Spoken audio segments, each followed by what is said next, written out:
Selamat berjumpa kembali dengan kami, channel Film Legenda Nusantara. Dalam channel ini, kami akan menyajikan cerita-cerita legenda, cerita-cerita sejarah Nusantara, kejayaan Nusantara.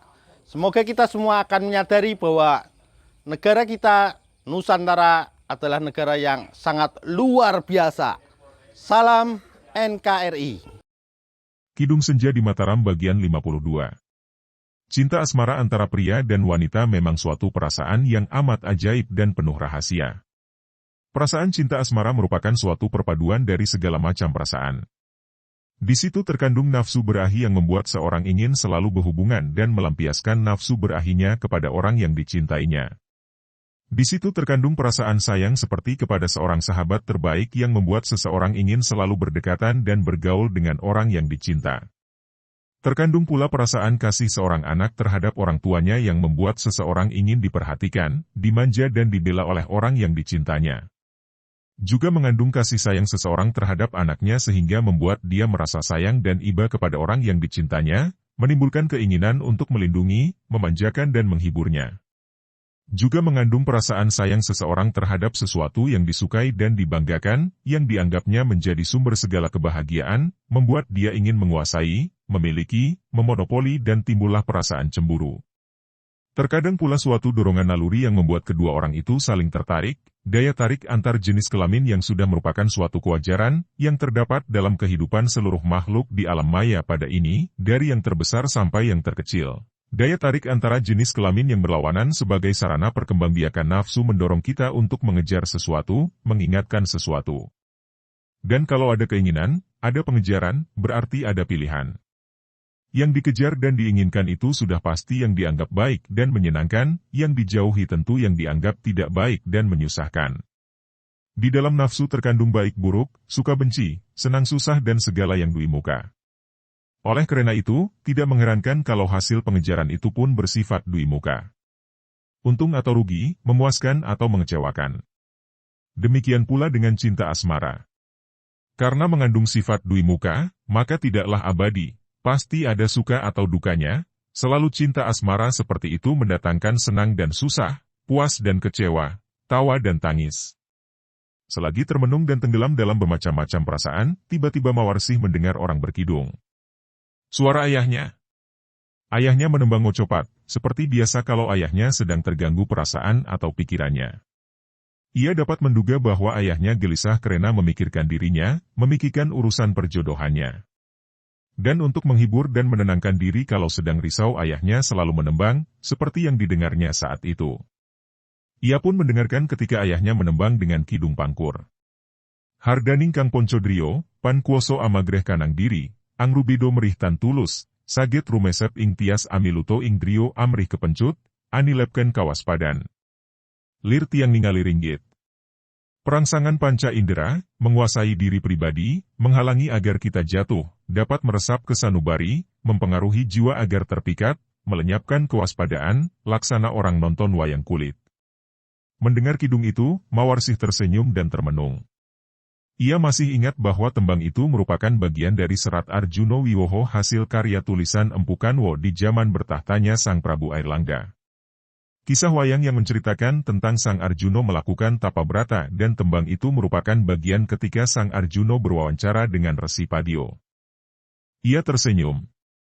Dari ayahnya, ia mendengar banyak sekali kisah pewayangan, baik Ramayana maupun Mahabharata dan ia mengenal dan hafal banyak tembang mengenai kisah pewayangan. Kisah Arjuna Wiwoho merupakan kesayangannya, di samping kisah Dwaruci dan Bhagavad Gita. Biarpun usianya baru menjelang 18 tahun, akan tetapi sebagai putri seorang ahli tapa dan beribadat, Mawarsih sudah banyak menyelami tentang kehidupan yang banyak rahasia dan liku-likunya. Jangan khawatir, Bapak, katanya dalam hati. Aku tidak ingin seperti yang digambarkan Resi Padio itu, hanya terpikat oleh keadaan lahiriah melalui panca indera belaka. Karena aku menyadari semua gerak hidupku dengan penyerahan kepada Allah Subhanahu wa Ta'ala, maka aku yakin Gusti Ingkang Moho Asih tentu akan membimbingku, membimbing panca inderaku agar tidak menjadi hamba nafsu belaka. Ayahnya masih terus bertembang dan perlahan-lahan Mawarsih merasa betapa kantuk menguasainya dan seperti dininabobokan suara kidung ayahnya, ia pun tertidur dengan senyum menghias bibirnya yang merah membasah. Sang Prabu Hanyokroati mempersiapkan bala tentara yang besar dan kuat. Dia sendiri yang akan memimpin pasukan untuk menyerbu ke timur dan menundukkan daerah-daerah di Jawa Timur yang tidak mau tunduk kepada kekuasaan Mataram. Dia marah sekali setelah mendengar akan pemberontakan yang dilakukan Pangeran Jayaraga, adik tirinya sendiri yang menjadi Adipati Ponorogo. Kalau sanak keluarga sendiri yang menjadi adipati memberontak, apalagi orang lain yang menguasai daerah-daerah itu. Mataram harus memperlihatkan kekuatannya, seperti yang pernah terjadi ketika mendiang ayahnya pertama kali menduduki singgasana. Dan daerah pertama yang akan diserbunya adalah Ponorogo. Biarpun baru saja pasukannya kembali dari penyerbuannya ke Demak, kini terpaksa dia harus memimpin kembali pasukannya untuk menundukkan daerah lain. Raja yang memulai kedudukannya dengan penyerangan ke Demak, setelah perang yang melelahkan selama 2 tahun, 1602-1604, baru Demak dapat ditundukkan, kini harus melanjutkan usahanya mempertahankan kedaulatan Mataram.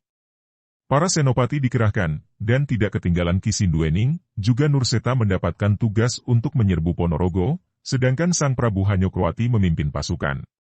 Induk yang bergerak paling belakang. Ki Sinduening memimpin pasukan yang akan bergerak ke Ponorogo dari utara, sedangkan Nurseta bersama para senopati lainnya memimpin pasukan yang bergerak dari selatan. Sesuai dengan rencana yang sudah diaturnya dengan Kadipaten Ponorogo, Nurseta diam-diam telah menghubungi ayahnya, yaitu Ki Demang Padangsuta di Dusun Kademangan Praban. Dia berhasil membujuk ayahnya agar Ki Demang Padangsuta memihak Ponorogo. Nurseta juga mengemukakan janji-janji muluk dari Kadipaten Ponorogo bahwa kalau kelak Ponorogo menang dan Mataram dapat ditundukkan, maka dia dan ayahnya tentu akan menerima kedudukan yang jauh lebih tinggi daripada yang didapatkan mereka dari Mataram sekarang ini. Karena pandainya Nurseta membujuk ayahnya, akhirnya Ki Demang Padangsuta terbujuk dan Kademangan itu mengumpulkan dan menghimpun anak buah untuk diam-diam membantu Ponorogo dan menjegal pasukan Mataram yang akan bergerak menyerbu Ponorogo. Setelah berhasil membujuk ayahnya, juga Nurseta menghubungi 2 orang kakak beradik yang menjadi saudara-saudara seperguruannya, yaitu murid Ki Ageng Jayagiri yang bertapa di lereng Merbabu. Kakak beradik yang sudah yatim piatu ini bernama Santiko, berusia 35 tahun, dan Bargowo, 30 tahun. Mereka berdua adalah kakak seperguruan Nurseta, dan sejak kecil keduanya sudah yatim piatu. Setelah mereka meninggalkan perguruan, mereka tinggal di dekat Telaga Sarangan, hidup sebagai 2 orang petani dan mereka berdua belum juga menikah. Karena mereka berdua merupakan kakak beradik yang berilmu tinggi, maka banyak jagoan dan warok yang datang untuk menguji kepandaian mereka. Setelah ternyata bahwa mereka memang amat tangguh, banyak pula pemuda yang berguru kepada mereka. Juga banyak para warok yang menimba ilmu di tempat tinggal mereka. Akan tetapi, kedua orang kakak beradik ini tidak mau menerima sembarangan murid.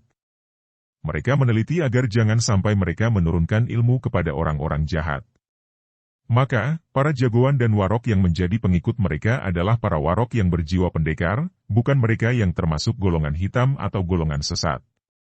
Nama kedua orang kakak beradik ini menjadi terkenal dan saking banyaknya murid mereka, maka keduanya lalu membuka perguruan Kanuragan, Dayatirta. Setiap orang murid diharuskan menghimpun tenaga sakti dengan jalan bertapa di bawah sebuah air terjun, membiarkan seluruh tubuh ditimpa air terjun selama 3 hari 3 malam. Banyak yang tidak kuat dan mereka yang tidak dapat menahan uji coba ini, tidak diterima menjadi murid. Oleh karena itu, dapat dimengerti bahwa mereka yang menjadi murid perguruan Dayatirta adalah orang-orang pilihan atau gemblengan. Pada waktu itu, murid-murid Dayatirta yang tinggal di sekitar telaga terdapat tidak kurang dari 100 orang. Akan tetapi, kakak beradik ini memegang teguh peraturan dan mereka bertangan besi. Kalau ada murid yang melanggar peraturan, mempergunakan kekerasan dan kepandaian untuk memaksakan kehendak mereka kepada orang lain, melakukan kejahatan, pasti murid itu akan dihukum berat. Karena itu, nama Dayatirta sebagai perguruan Kanuragan, dikenal dan dihormati semua orang.